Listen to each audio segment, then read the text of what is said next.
सिमरो अंगद दुख निकंदन। गुरु अमरदास हृदय नित त्याऊं हृदय। श्री गुरु गोबिंद सिंह विसाला।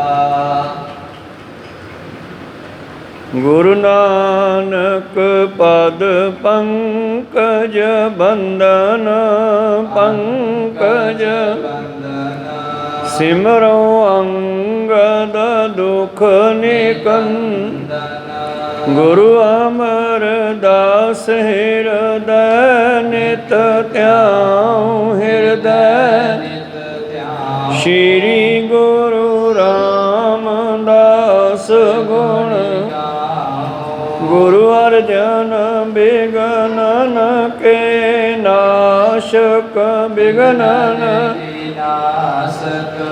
श्री हर गोबिंद सुमत प्रकाशक। श्री हर राय नमो कर जोरी नमो।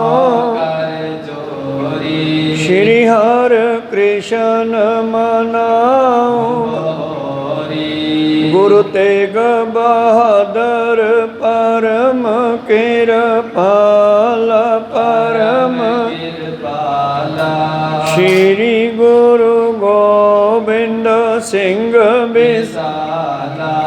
तरो तरा पर पुन पुन सीसा पुन पुन।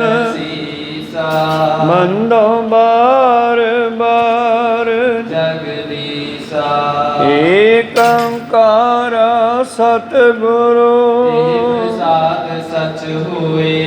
वाहिगुरु जी की फतेह है विनाशन सोए। वाहिगुरु जी की फतेह है विनाशन सोए। दोहरा इसी हित ते आप विचारो। आहे अल्परिप कहो के मारो।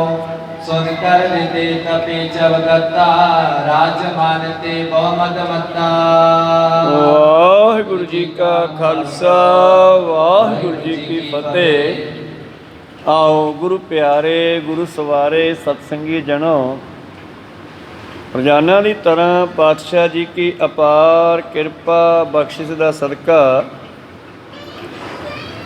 ਪਿਛਲੇ ਪਹਿਰਾਂ ਦੇ ਦੀਵਾਨ ਸਜਾਉਂਦੇ ਹੋਏ ਆਪ ਜੀ ਗੁਰੂ ਚਰਨਾਂ ਵਿਖੇ ਹਾਜ਼ਰੀਆਂ ਲਵਾ ਰਹੇ ਹੋ। ਆਓ ਲੜੀਵਾਰ ਇਤਿਹਾਸ ਦੀ ਕਥਾ ਵਿਚਾਰ ਨਾਲ ਜੁੜਨਾ ਕਰੀਏ ਜੀ। ਆਪਾਂ ਵਿਚਾਰਾਂ ਸਰਵਣ ਕਰ ਰਹੇ ਸੀ ਜਦੋਂ ਰਾਜਾ ਭੀਮ ਚੰਦ ਕਹਿਲੂਰੀਆ ਹੰਡੂਰੀਆ ਇਹ ਪਹਾੜੀ ਰਾਜੇ ਇਕੱਠੇ ਹੋ ਕੇ ਔਰੰਗਜ਼ੇਬ ਦੇ ਕੋਲ ਜਾਂਦੇ ਆ ਦਿੱਲੀ।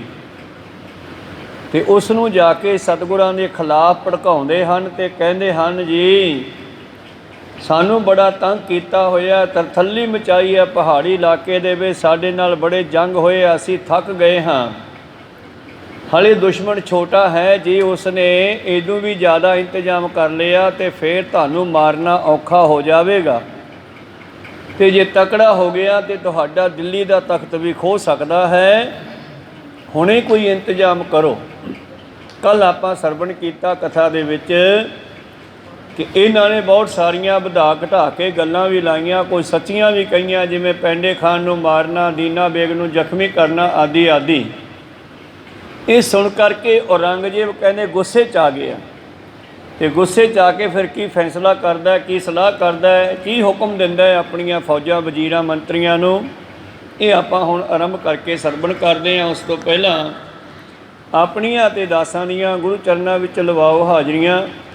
ਗੁਰੂ ਕਾ ਬਖਸ਼ਿਆ ਫਤਿਹ ਦਾ ਨਾਅਰਾ ਕਰੋ ਬੁਲੰਦ ਗੱਜ ਕੇ ਆਖੋ ਜੀ ਵਾਹਿਗੁਰੂ ਜੀ ਕਾ ਖਾਲਸਾ ਵਾਹਿਗੁਰੂ ਜੀ ਕੀ ਫਤਿਹ। ਦੋਹਰਾ ਇਸੀ ਹਿਤ ਤੇ ਆਪ ਵਿਚਾਰੋ, ਅਹੇ ਅਲਪਰਿਪ ਕਹੋ ਕੇ ਮਾਰੋ। ਸਾਰੀ ਗੱਲ ਸੁਣਾਉਣ ਤੋਂ ਬਾਅਦ ਭੀਮ ਚੰਦ ਪਹਾੜੀਆ ਕਹਿਣ ਲੱਗਿਆ ਸੋਚ ਲਓ ਰਾਜਾ ਸਾਹਿਬ, ਇਸੇ ਵਾਸਤੇ ਅਸੀਂ ਕਹਿਣ ਆਏ ਹਾਂ, ਦੱਸਣ ਆਏ ਹਾਂ, ਅਤੇ ਤੁਸੀਂ ਵੀ ਵਿਚਾਰ ਕਰ ਲਓ। ਕਿ ਇਸ ਦੁਸ਼ਮਣ ਨੂੰ ਆਪਾਂ ਫੜੀਏ ਜਾਂ ਮਾਰ ਦਈਏ। ਸੁਨ ਕਰ ਰਿਦੇ ਤਪੇ ਜਵਗਤਾ ਰਾਜਮਾਨ ਤੇ ਬਹੁਮਦ ਮਤਾ। ਔਰ ਭੀਮ ਚੰਦ ਦੀਆਂ ਇਹ ਗੱਲਾਂ ਸੁਣ ਕੇ ਕਹਿੰਦੇ ਰਾਜੇ ਔਰੰਗਜ਼ੇਬ ਨੂੰ ਬੜਾ ਹੰਕਾਰ ਸੀਗਾ। ਉਹ ਸੋਚਦਾ ਸੀ ਮੈਂ ਆਲ ਵਰਲਡ ਨੂੰ, ਸਾਰੇ ਸੰਸਾਰ ਨੂੰ ਮੁਸਲਮਾਨ ਧਰਮ ਵਿੱਚ ਲਿਆਵਾਂਗਾ। ਔਰ ਇਹਦਾ ਹੁਕਮ ਵੀ ਬੜਾ ਸੰਸਾਰ ਦੇ ਵਿੱਚ ਚੱਲਿਆ ਸੀਗਾ, ਸਾਰੇ ਸੂਬਿਆਂ ਦੇ ਵਿੱਚ। ਗੁਰੂ ਪਿਆਰੋ, ਜਿੱਥੇ ਹਿੰਦੂ ਲੋਕ ਵਸਦੇ ਸਨ ਉਹਨਾਂ ਨੂੰ ਕੁੱਟਿਆ ਮਾਰਿਆ ਜਾਂਦਾ ਅਤੇ ਉਹਨਾਂ ਨੂੰ ਧੱਕੇ ਦੇ ਨਾਲ ਜਬਰੀ ਮੁਸਲਮਾਨ ਬਣਾਇਆ ਜਾਂਦਾ। ਉਹਨਾਂ ਦੇ ਜਨੇਊ ਲਾਹੇ ਜਾਂਦੇ, ਜਿਹੜੇ ਨਹੀਂ ਮੰਨਦੇ ਸੀ ਉਹਨਾਂ ਨੂੰ ਮਾਰ ਦਿੱਤਾ ਜਾਂਦਾ ਸੀ। ਔਰ ਇਤਿਹਾਸ ਦੱਸਦਾ ਹੈ ਕਿ ਰੋਜ਼ਾਨਾ ਸ਼ਾਮਾਂ ਨੂੰ ਜਿਹੜੀਆਂ ਰਿਪੋਰਟਾਂ ਆਉਂਦੀਆਂ ਕਿਹੜੇ ਸੂਬੇ 'ਚ ਕਿੰਨੇ ਲੋਕਾਂ ਨੂੰ ਅਸੀਂ ਮੁਸਲਮਾਨ ਬਣਾ ਦਿੱਤਾ ਹੈ, ਤਾਂ ਗਿਣਤੀ ਤਾਂ ਟੱਪ ਗਈ ਅਰਬਾਂ ਖਰਬਾਂ ਤੋਂ। ਜਨੇਊਆਂ ਦਾ ਵਜਨ ਕੀਤਾ ਜਾਂਦਾ ਸੀਗਾ। ਰੂਈ ਦਾ ਧਾਗਾ ਹੁੰਦਾ ਨਾ, 3 ਧਾਗੇ ਹੁੰਦੇ ਆ ਪੰਡਤ ਲੋਕ, ਹਿੰਦੂ ਲੋਕ ਜੋ ਜਨੇਊ ਪਾਉਂਦੇ ਆ, ਉਹਦਾ ਵਜਨ ਕਿੰਨਾ ਕੁ ਹੋਊਗਾ? ਗ੍ਰਾਮਾਂ 'ਚ ਹੋਊਗਾ, 4-5 ਗ੍ਰਾਮ ਦੇ ਧਾਗੇ ਹੋਣਗੇ। 4-5 ਤਾਂ ਬਹੁਤ ਜ਼ਿਆਦਾ ਆ, ਤਾਂ ਇਦੋਂ ਵੀ ਘੱਟ ਹੋਣਗੇ। ਅਤੇ ਉਹ ਗ੍ਰਾਮਾਂ ਦੇ ਵਿੱਚ ਧਾਗਾ ਜਨੇਊ ਦਾ ਹੈ। ਅਤੇ ਸ਼ਾਮਾਂ ਤੱਕ ਰਿਪੋਰਟ ਵੇਖੀ ਜਾਂਦੀ, ਰੋਟੀ ਖਾਣ ਤੋਂ ਪਹਿਲਾਂ 1.25 ਮਣ ਪੱਕੇ ਜਨੇਊ ਹੋ ਜਾਂਦੇ। ਕਹੋ ਸਤਨਾਮ। ਰੋਜ਼ਾਨਾ ਹੁਣ 1.25 ਮਣ ਗਿਣਤੀ ਹੈ, ਰੂੰ ਦਾ ਵਜਨ ਹੈ 1.25 ਮਣ, ਅਤੇ ਫਿਰ ਕਿਤਨੇ ਮਨੁੱਖਾਂ ਨੂੰ ਕਤਲੇਆਮ ਕੀਤਾ ਜਾਂਦਾ ਹੋਊਗਾ, ਕਿਤਨੇ ਲੋਕਾਂ ਨੂੰ ਉਸ ਵੇਲੇ ਗੁਰੂ ਪਿਆਰੋ ਜਬਰੀ ਮੁਸਲਮਾਨ ਬਣਾਇਆ ਜਾਂਦਾ ਹੋਵੇਗਾ। ਇਤਿਹਾਸ ਇਹ ਕਹਿੰਦਾ ਹੈ ਕਿ ਇੰਨੇ ਲੋਕਾਂ ਨੂੰ ਇਹ ਸ਼ਾਮਾਂ ਤੱਕ ਰਿਪੋਰਟ ਲੈਂਦਾ ਸਾਰੇ ਸੂਬਿਆਂ ਦੀ, ਔਰ ਇੰਨੇ ਲੋਕਾਂ ਨੂੰ ਮੁਸਲਮਾਨ ਬਣਾ ਕੇ ਰੋਟੀ ਖਾਂਦਾ ਸੀ। ਪਰ ਇਹਦੇ ਅੱਗੇ ਅੜ ਗਿਆ ਗੁਰੂ ਘਰ, ਇਹਦੇ ਅੱਗੇ ਧੰਨ ਸ਼੍ਰੀ ਗੁਰੂ ਤੇਗ ਬਹਾਦਰ ਮਹਾਰਾਜ ਜੀ ਅੜ ਗਏ। ਕਹਿੰਦੇ ਨਹੀਂ, ਗਲਤ ਹੈ। ਜਿਸ ਨੂੰ ਪਰਮੇਸ਼ਰ ਨੇ ਜਿਹੜੇ ਰੂਪ 'ਚ ਭੇਜਿਆ ਉਹਨੂੰ ਉਸੇ ਰੂਪ 'ਚ ਰਹਿਣ ਦਿਓ, ਤੁਸੀਂ ਇਹ ਨਵਾਂ ਕੰਮ ਨਾ ਕਰੋ। ਬੜਾ ਸਮਝਾਇਆ ਦਿੱਲੀ ਜਾ ਕੇ, ਉਸ ਨੂੰ ਨਾ ਮੰਨਿਆ। ਉਲਟਾ ਕਹਿੰਦਾ ਤੁਸੀਂ ਮੁਸਲਮਾਨ ਬਣ ਜਾਓ, ਅਸੀਂ ਤੁਹਾਨੂੰ ਪੀਰ ਬਣਾ ਕੇ ਪੂਜਾਂਗੇ। ਪਾਤਸ਼ਾਹ ਕਹਿੰਦੇ ਨਹੀਂ, ਅਸੀਂ ਆਪਣਾ ਧਰਮ ਨਹੀਂ ਛੱਡਣਾ, ਅਤੇ ਤੂੰ ਵੀ ਕਾਇਮ ਰਹੇ ਆਪਦੇ ਧਰਮ ਦੇ ਵਿੱਚ। ਇਉਂ ਲੋਕਾਂ ਨੂੰ ਖਤਮ ਨਾ ਕਰ। ਨਾ ਮੰਨਿਆ। ਅਖੀਰ ਆਪਣੇ ਹੰਕਾਰ ਨੂੰ ਪੱਠੇ ਪਾਉਂਦਾ ਹੋਇਆ ਆਪਣੇ ਨੱਕ ਨੂੰ ਉੱਚਾ ਰੱਖਣ ਵਾਸਤੇ ਉਸਨੇ ਸਤਿਗੁਰੂ ਤੇਗ ਬਹਾਦਰ ਜੀ ਨੂੰ ਸ਼ਹੀਦ ਕਰਨ ਦਾ ਹੁਕਮ ਦੇ ਦਿੱਤਾ, ਜਿਸ ਦੇ ਕਾਰਨ ਇਸ ਦੇ ਮਾਨੋ ਰਾਜ ਦੀਆਂ ਜੜ੍ਹਾਂ ਦੇ ਵਿੱਚ ਤੇਲ ਪੈ ਗਿਆ। ਕਿਸੇ ਦਰੱਖਤ ਦੀਆਂ ਜੜ੍ਹਾਂ ਤੇਲ ਪਾ ਦੀ ਨੂੰ ਖਤਮ ਹੋ ਜਾਂਦਾ। ਪਹਿਲਾਂ ਵੀ ਬਹੁਤ ਰਿਸ਼ੀ ਮੁਨੀ ਮਾਰੇ ਆ, ਪਰ ਅੱਜ ਤਾਂ ਜਮਾਂ ਸ਼੍ਰੋਮਣੀ ਰਿਸ਼ੀਆਂ ਦਾ ਰਿਸ਼ੀ ਸਤਿਗੁਰੂ ਤੇਗ ਬਹਾਦਰ ਜੀ ਨੂੰ ਸ਼ਹੀਦ ਕੀਤਾ। ਫਿਰ ਦੂਜੇ ਪਾਸੇ ਇਹਦੇ ਰਾਜ ਦੇ ਵਿੱਚ ਵਜੀਦੇ ਨੇ ਛੋਟੇ ਸਾਹਿਬਜ਼ਾਦਿਆਂ ਨੂੰ, ਜਿਨ੍ਹਾਂ ਦਾ ਕੋਈ ਕਸੂਰ ਹੀ ਨਹੀਂ ਹੈਗਾ, ਔਰ ਉਸ ਦੇ ਇੱਕ ਮਲੇਰਕੋਟਲੇ ਦੇ ਸੂਬੇਦਾਰ ਨੇ ਕਿਹਾ ਕਿ ਗਲਤ ਹੈ, ਪਰ ਉਸ ਨੇ ਨਾ ਮੰਨਿਆ ਅਤੇ ਕਾਜ਼ੀਆਂ ਦੇ ਕਹਿਣ 'ਤੇ ਸ਼ਹੀਦ ਕੀਤੇ ਗਏ ਛੋਟੇ ਸਾਹਿਬਜ਼ਾਦੇ, ਜਿਨ੍ਹਾਂ ਦੇ ਵਰਗ ਦੇ ਵਿੱਚ ਮਾਤਾ ਗੁਜਰੀ ਜੀ ਵੀ ਸਰੀਰ 'ਤੇ ਆ ਗਏ। ਜਿਸ ਰਾਜ ਦੇ ਵਿੱਚ ਐਸੇ ਬਜ਼ੁਰਗਾਂ ਅਤੇ ਬੱਚਿਆਂ ਦੀਆਂ ਗੁਰੂ ਪਿਆਰਿਓ ਜਾਨਾਂ ਲਈਆਂ ਜਾਂਦੀਆਂ, ਐਸੇ ਬਜ਼ੁਰਗ ਅਤੇ ਬੱਚਿਆਂ ਦਾ ਕਤਲੇਆਮ ਕੀਤਾ ਜਾਂਦਾ, ਇਸਤਰੀਆਂ ਨਾਲ ਧੱਕਾ ਕੀਤਾ ਜਾਂਦਾ, ਉਹ ਰਾਜ ਬਾਹਲਾ ਚਿਰ ਨਹੀਂ ਚੱਲਿਆ ਕਰਦੇ, ਖਤਮ ਹੋ ਜਾਂਦੇ ਹੈ। ਅਤੇ ਧੰਨ ਧੰਨ ਸ਼੍ਰੀ ਗੁਰੂ ਗੋਬਿੰਦ ਸਿੰਘ ਮਹਾਰਾਜ ਜੀ ਨੇ ਫਿਰ ਤੇਗ ਬਹਾਦਰ ਸ਼ਹੀਦੀ ਤੋਂ ਬਾਅਦ ਜੰਗ ਦਾ ਬੀੜਾ ਚੱਕ ਲਿਆ, ਸ਼ਸਤਰ ਚੱਕ ਲਿਆ, ਸਿੰਘਾਂ ਨੂੰ ਚੁਕਾ ਲਿਆ, ਅਤੇ ਅਖੀਰ ਰਾਏਕੋਟ ਦੇ ਵਿੱਚ ਪਹੁੰਚ ਕਰਕੇ ਸਾਹਿਬਜ਼ਾਦਿਆਂ ਦੀ ਸਾਰੀ ਕਹਾਣੀ ਮਾਹੀ ਕੱਲੇ ਦੇ ਕੋਲੋਂ ਸੁਣ ਕਰਕੇ ਕੀ ਹੁਕਮ ਹੋਇਆ, ਪੱਟ ਕੇ ਘਾਹੀ ਦਾ ਬੁੱਝਾ ਮਾਰ ਕੇ ਪੌਦਾ ਮਾਰ ਕੇ ਮੁੱਦਾ ਕਹਿਣ ਲੱਗੇ ਮੁਗਲਾਂ ਦੀ ਜੜ ਗਈ। ਭਾਵ ਉਹਨਾਂ ਦੀਆਂ ਜੜ੍ਹਾਂ ਉਦੋਂ ਪੱਟੀਆਂ ਜਾਂਦੀਆਂ ਜਦੋਂ ਉਹਨਾਂ ਦੇ ਰਾਜ ਵਿੱਚ ਕਿਸੇ ਨੂੰ ਨਿਆਂ ਨਾ ਮਿਲੇ। ਅਤੇ ਅਖੀਰ ਮੁਗਲਾਂ ਦਾ ਰਾਜ ਜਿਹੜਾ ਸੀਗਾ ਦੇਸ਼ ਵਿੱਚੋਂ ਖਤਮ ਹੁੰਦਾ ਖਤਮ ਹੋ ਗਿਆ। ਖੈਰ ਮਨੋਬਿਰਤੀਆਂ ਉੱਥੇ ਰੱਖੀ ਆਪਾਂ। ਸਤਿਗੁਰੂ ਗੋਬਿੰਦ ਸਿੰਘ ਮਹਾਰਾਜ ਜੀ ਦੇ ਪਰਥਾਏ ਗੱਲਾਂ ਸੁਣ ਕਰਕੇ ਔਰੰਗਜ਼ੇਬ ਬੜਾ ਲਾਲ ਪੀਲਾ ਹੁੰਦਾ ਹੈ, ਬੜਾ ਗੁੱਸੇ ਹੁੰਦਾ ਹੈ, ਅਤੇ ਕੀ ਕਹਿੰਦਾ ਹੈ,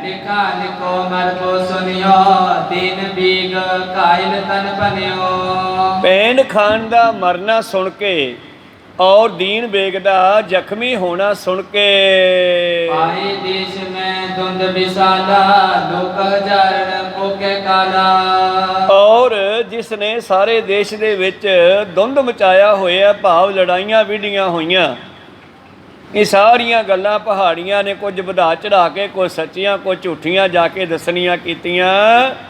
ਇਹ ਔਰੰਗਾ ਇਉਂ ਸੋਚਣ ਲੱਗਿਆ ਜੀ, ਗੋਪਿਓ ਅਦਿਕ ਐਸ ਤਬ ਦੀਨਾ, ਅਬ ਚੜ ਜਾਓ ਕਰਿੰਦਰ ਪ੍ਰਵੀਨਾ। ਔਰ ਔਰੰਗਜ਼ੇਬ ਕਹਿਣ ਲੱਗੇ, ਜਾਓ ਪਹਾੜੀ ਰਾਜਿਓ, ਤੁਸੀਂ ਤਾਂ ਜਾਓ ਆਪਣੇ ਰਾਜ ਨੂੰ ਤੇ ਜਾ ਕੇ ਆਪਣੀਆਂ ਫੌਜਾਂ ਇਕੱਠੀਆਂ ਕਰੋ।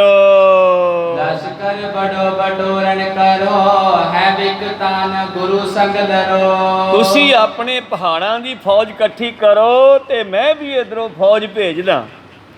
ਸਾਰੇ ਇਕੱਠੇ ਹੋ ਕੇ ਕੈਸਾ ਹਮਲਾ ਕਰੋ ਕਿ ਗੁਰੂ ਗੋਬਿੰਦ ਸਿੰਘ ਫੜਿਆ ਜਾਵੇ। ਸਭ ਪਰਬਤ ਕੇ ਰਾਜੇ ਮਿਲੋ, ਕਰ ਕਰ ਬਲ ਕੋ ਰਣ ਰਿਪ ਪਿਲੋ। ਸਾਰੇ ਪਹਾੜੀਏ ਰਾਜੇ ਆਪਣੀਆਂ ਫੌਜਾਂ ਲੈ ਕੇ ਇਕੱਠੇ ਹੋ ਜਾਓ, ਬਲ ਕਰਕੇ ਜੋਸ਼ ਦੇ ਨਾਲ ਗੁਰੂ ਗੋਬਿੰਦ ਸਿੰਘ ਨਾਲ ਭਿੜਨਾ ਕਰੋ। ਸਭ ਦਿੱਲੀ ਤੇ ਫੌਜ ਚੜਾਹੋ, ਜਿਉਂ ਜਿਉਂ ਕਰ ਗੁਰ ਕੋ ਗਹਿ ਲਿਆਓ। ਔਰ ਮੈਂ ਵੀ ਇਧਰੋਂ ਦਿੱਲੀ ਤੋਂ ਫੌਜ ਭੇਜ ਦਿੰਦਾ ਹਾਂ, ਜਿਵੇਂ ਕਿਵੇਂ ਕਰਕੇ ਇਕੱਠੀ ਕਰਕੇ ਤੁਸੀਂ ਜਿਵੇਂ ਵੀ ਹੋ ਸਕਦਾ ਨਾ ਗੁਰੂ ਗੋਬਿੰਦ ਸਿੰਘ ਜੀ ਨੂੰ ਆਨੰਦਪੁਰ ਦੇ ਕਿਲੇ ਚੋਂ ਜਿਉਂਦਾ ਫੜ ਕੇ ਮੇਰੇ ਕੋਲ ਲੈ ਕੇ ਆਓ। ਇਸ ਪ੍ਰਕਾਰ ਹੀ ਪੱਤਰ ਪਠਾਏ, ਤੂਰਨ ਗਨ ਕਾ ਸਦ ਤਬ ਤਾਏ। ਇਸ ਤਰ੍ਹਾਂ ਗੁਰੂ ਪਿਆਰਿਓ, ਇਸ ਨੇ ਚਿੱਠੀਆਂ ਵੀ ਵਜ਼ੀਰਾਂ ਤੋਂ ਲਿਖਵਾ ਕਰਕੇ ਸਾਰੇ ਸੂਬਿਆਂ ਨੂੰ ਭੇਜ ਦਿੱਤੀਆਂ। ਜਿਸ ਤਰ੍ਹਾਂ ਸਰਹੰਦ ਦਾ ਸੂਬੇਦਾਰ ਵਜੀਦ ਖਾਨ ਹੈ, ਕਸ਼ਮੀਰ ਦਾ ਸੂਬੇਦਾਰ ਹੈ, ਇਸੇ ਤਰ੍ਹਾਂ ਜਿੱਥੇ ਜਿੱਥੇ ਇਹਨਾਂ ਨੇ ਚੌਕੀਆਂ ਥਾਪੀਆਂ ਸੀ, ਸੂਬੇ ਬਣਾਏ ਸੀਗੇ ਦੇਸ਼ ਦੇ ਵਿੱਚ, ਉਹਨਾਂ ਨੂੰ ਹੁਕਮ ਭੇਜ ਦਿੱਤੇ ਜੀ। ਭੀਮ ਚੰਦ ਕੋ ਦੈ ਸਿਰ ਪਾਓ, ਨਿਜ ਸੁਨੀਪ ਤੇ ਕੀਨ ਬਿਦਾਓ। ਭੀਮ ਚੰਦ ਨੂੰ ਸਰੋਪੇ ਦੇ ਕੇ ਇਹਨਾਂ ਰਾਜਿਆਂ ਨੂੰ ਔਰੰਗੇ ਨੇ ਵਿਦਾ ਕਰ ਦਿੱਤਾ ਹੈ। ਦਿੱਲੀ ਕੋ ਪ੍ਰਥਮੇ ਚਲੇ ਆਇਓ, ਆਨੰਦਤ ਚਿਤ ਡੇਰਾ ਪਾਇਓ। ਉਥੋਂ ਭੀਮ ਚੰਦ ਹੋਰੀਏ ਰਾਜੇ ਚੱਲ ਕੇ ਦਿੱਲੀ ਪਹੁੰਚੇ ਹਨ ਤੇ ਦਿੱਲੀ ਜਿਹੜਾ ਸੂਬੇਦਾਰ ਲਾ ਕੇ ਗਿਆ, ਕਿਉਂਕਿ ਔਰੰਗਾ ਆਪ ਦੱਖਣ ਵੱਲ ਗਿਆ ਹੋਇਆ ਸੀਗਾ। ਦੱਖਣ ਦੇ ਰਾਜੇ ਆਕੀ ਹੋ ਚੁੱਕੇ ਸਨ, ਉਹਨਾਂ ਨੂੰ ਸੋਧਣ ਗਿਆ ਸੀਗਾ।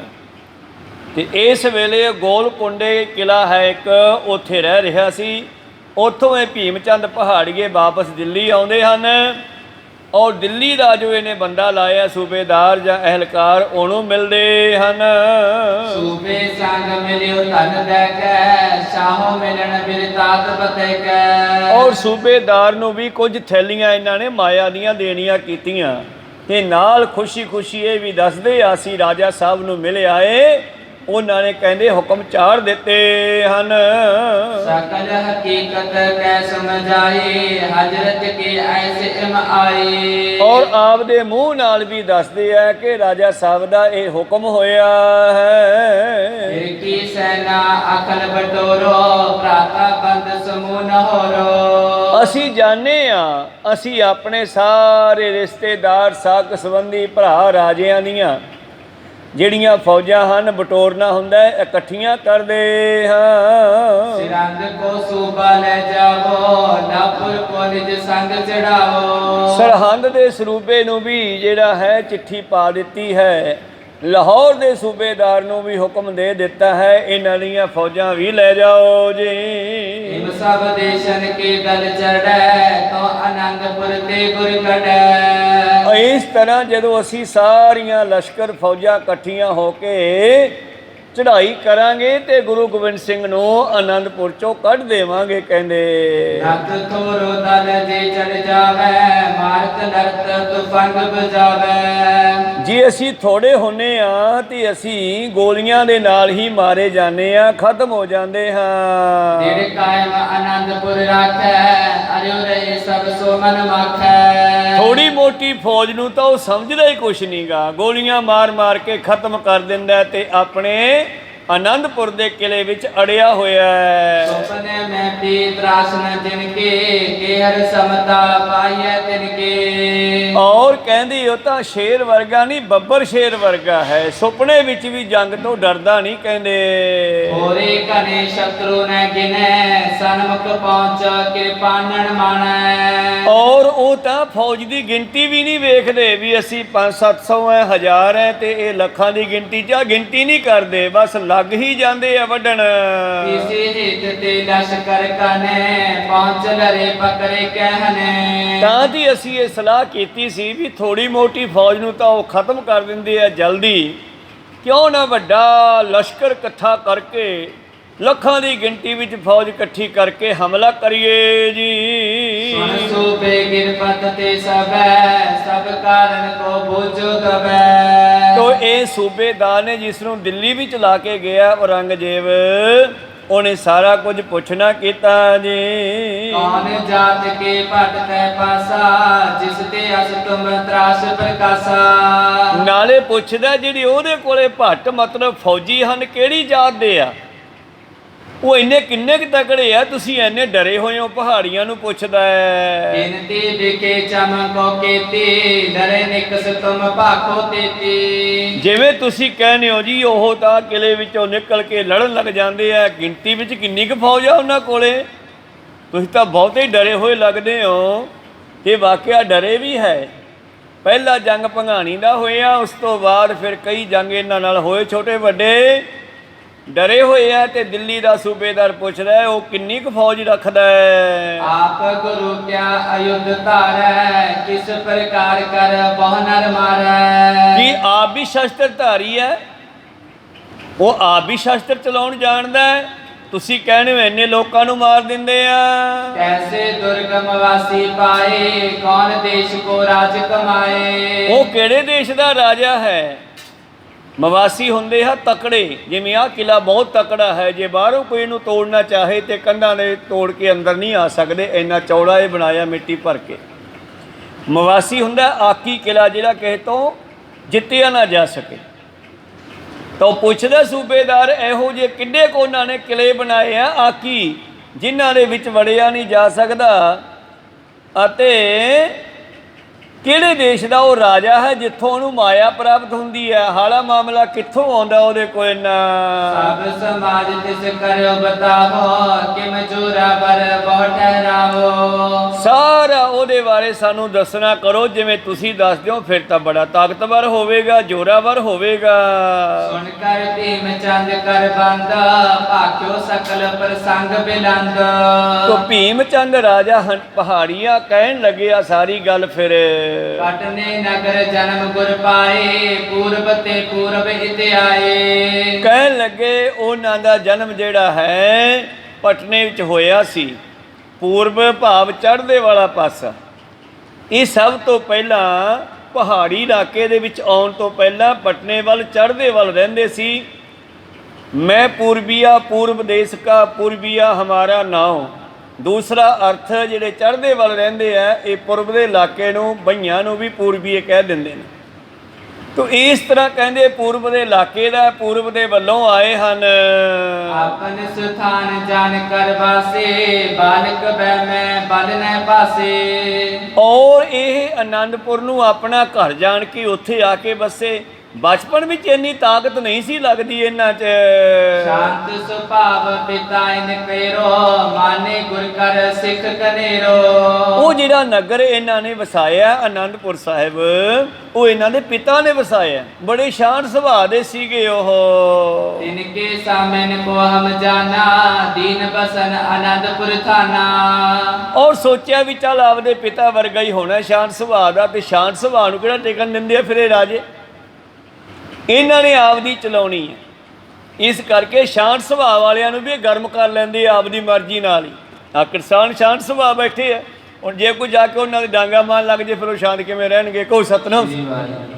ਇਹ ਕਹਿੰਦੀ ਅਸੀਂ ਦੇਖਿਆ ਵੀ ਗੁਰੂ ਤੇਗ ਬਹਾਦਰ ਇਹਦਾ ਬਾਪੂ ਬੜਾ ਸ਼ਾਂਤ ਸੁਭਾਅ ਦਾ ਸੀਗਾ, ਜਿਹਨੂੰ ਅਸੀਂ ਇਹ ਥਾਂ ਦਿੱਤਾ ਸੀਗਾ, ਤੇ ਸੋਚਿਆ ਵੀ ਚਲੋ ਇਹ ਵੀ ਸ਼ਾਂਤ ਸੁਭਾਅ ਦਾ ਹੋਣਾ, ਰਹਿਣ ਦਿਓ ਬੈਠਾ। ਸੰਗਤ ਪਾਏ ਪਹੁੰਚੇ ਜਾਤੇ ਅਨਕ ਅਕੋਰਨ ਕੋ ਅਰਪਾਤੀ। ਔਰ ਇਹਨਾਂ ਦੇ ਕੋਲੇ ਪੁੰਜ ਕਹਿੰਦੀ ਹੈ ਬਹੁਤੀ ਨੂੰ, ਕਹਿੰਦੇ ਬਹੁਤ ਸੰਗਤ ਆਉਂਦੀ ਹੈ, ਔਰ ਬੇਅੰਤ ਭੇਟਾਵਾਂ ਦੇ ਰੂਪ ਦੇ ਵਿੱਚ ਸੋਨਾ ਚਾਂਦੀ ਮਾਇਆ ਬਸਤਰ ਆਦਿ ਭੇਟਾ ਕਰਦੇ ਹਨ। ਕੀਤਕ ਸਮਤ ਸਮਾ ਬਿਤਾਇਓ ਤਰਨਾ ਪੁੰਜਬ ਤਨ ਮੇ ਆਇਓ। ਕੁਝ ਸਾਲ ਇਸ ਦੇ ਬਤੀਤ ਹੋਏ, 5 ਸਾਲ ਦਾ ਇਹ ਵਾਪਸ ਆਨੰਦਪੁਰ ਆਇਆ ਸੀ ਪਟਨੇ ਤੋਂ। ਔਰ ਜਦੋਂ ਇਹ ਜਵਾਨੀ 'ਚ ਪੈਰ ਪਾਇਆ, ਹਮ ਸੋ ਕਰਨ ਸ਼ਸਤਰਤਾ ਲਾਗਿਓ, ਅਯੁੱਧ ਵਿਦਿਆ ਮੈਂ ਅਨਰਾਗਿਓ। ਸ਼ਾਸਤਰ ਵਿਦਿਆ 'ਚ ਬੜਾ ਤੇਜ਼ ਹੈ। ਬਚਪਨ ਤੋਂ ਹੀ ਜਦੋਂ ਛੋਟੇ ਹੁੰਦੇ ਸੀ, ਗੁਰੂ ਗੋਬਿੰਦ ਸਿੰਘ ਜੀ ਮਹਾਰਾਜ ਬਾਲਾ ਪ੍ਰੀਤਮ ਜਿਨ੍ਹਾਂ ਦਾ ਨਾਮ ਸੀ ਬਚਪਨ ਦਾ, ਛੋਟੇ ਹੁੰਦੇ ਹੀ ਇਹਨਾਂ ਨੇ ਇਹ ਅਭਿਆਸ ਆਰੰਭ ਕਰਤਾ ਸੀਗਾ। ਸਭ ਤੋਂ ਪਹਿਲਾਂ ਇਹਨਾਂ ਦੇ ਸਾਥੀਆਂ ਨੇ ਪਟਨਾ ਸਾਹਿਬ ਦੇ ਵਿੱਚ ਖੇਡਦਿਆਂ ਨੇ ਗੰਗਾ ਦੇ ਕਿਨਾਰੇ ਇੱਕ ਦਿਨ ਕੋਈ ਬੱਚਾ ਗਲੇਲ ਬਣਾ ਕੇ ਲੈ ਆਇਆ ਔਰ ਗੰਗਾ ਦੇ ਕਿਨਾਰੇ ਤੋਂ ਗਿੱਲੀ ਮਿੱਟੀ ਲੈ ਕੇ ਉਹਦੀਆਂ ਗੋਲੀਆਂ ਵੱਟ ਕੇ ਰੱਖਤੀਆਂ, ਸੁੱਕ ਕੇ ਸਖਤ ਹੋ ਗਈਆਂ। ਫਿਰ ਉਸ ਗਲੇਲ ਨਾਲ ਚਲਾ ਕੇ ਦੇਖੀਆਂ। ਇਹਨਾਂ ਨੇ ਵੇਖਿਆ ਵੀ ਆ ਤਾਂ ਵਧੀਆ ਚੀਜ਼ ਆ। ਉਹ ਗਲੇਲ ਉਹਦੇ ਕੋਲ ਲੈ ਲਈ, ਕਹਿੰਦੇ ਗਲੇਲ ਮੈਨੂੰ ਦੇ, ਤੂੰ ਹੋਰ ਬਣਾ ਕੇ ਲਿਆ। ਉੱਥੋਂ ਗਲੇਲ ਦੇ ਨਾਲ ਇਹਨਾਂ ਨੇ ਨਿਸ਼ਾਨੇ ਲਾਉਣੇ ਸ਼ੁਰੂ ਕੀਤੇ ਔਰ ਇਸ ਤੋਂ ਵਿਆਹ ਸ਼ੁਰੂ ਹੋ ਗਿਆ ਗੁਰੂ ਗੋਬਿੰਦ ਸਿੰਘ ਜੀ ਦਾ 5 ਸਾਲ ਤੋਂ ਵੀ ਪਹਿਲਾਂ, ਬਚਪਨ ਤੋਂ ਹੀ। ਤਾਂ ਗੁਰੂ ਪਿਆਰੇ, ਉਸ ਤੋਂ ਬਾਅਦ ਮਾਤਾ ਗੋਜਰੀ ਜੀ ਨੇ ਖੂਹ ਲਵਾਇਆ ਸੀ ਉਸ ਬਿਲਡਿੰਗ ਦੇ ਵਿੱਚ ਜਿੱਥੇ ਅੱਜ ਗੁਰੂ ਘਰ ਸੁਭਾਏਮਾਨ ਹੈ, ਸ਼੍ਰੀ ਹਰਿਮੰਦਰ ਪਟਨਾ ਸਾਹਿਬ। ਤਾਂ ਖੂਹ ਦੇ ਵਿੱਚੋਂ ਨਗਰ ਨਿਵਾਸੀ ਬੀਬੀਆਂ ਪਾਣੀ ਲੈ ਕੇ ਜਾਂਦੀਆਂ ਘੜਿਆਂ ਦੇ ਵਿੱਚ, ਤੇ ਇਹਨਾਂ ਨੇ ਗਲੇਲਾ ਸਿੰਨ ਕੇ ਮਾਰਨਾ, ਘੜਾ ਫੁੱਟ ਜਾਣਾ, ਮਾਤਾ ਨੂੰ ਲਾਂਭੇ ਮਿਲਣੇ। ਇੱਕ ਦਿਨ ਤਾਂ ਹੱਦ ਹੋ ਗਈ ਜਿਸ ਦਿਨ ਇਹ ਗਲੀ ਦੇ ਵਿੱਚ ਬੱਚਿਆਂ ਨਾਲ ਖੇਡ ਰਹੇ ਆ।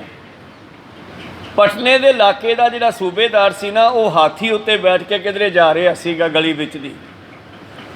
ਤੇ ਜਦੋਂ ਕੋਈ ਰਾਜਾ ਟੱਪਦਾ ਤੇ ਆਮ ਜਨਤਾ ਡਰਦੀ ਹੁੰਦੀ ਆ, ਵਿਚਾਰੀ ਹੱਥ ਬੰਨ੍ਹ ਕੇ ਖੜ ਜਾਂਦੀ ਹੈ। ਇੱਦਾਂ ਸਾਰੇ ਇੱਦਾਂ ਨਮਸਕਾਰਾਂ ਕਰਦੇ ਆ।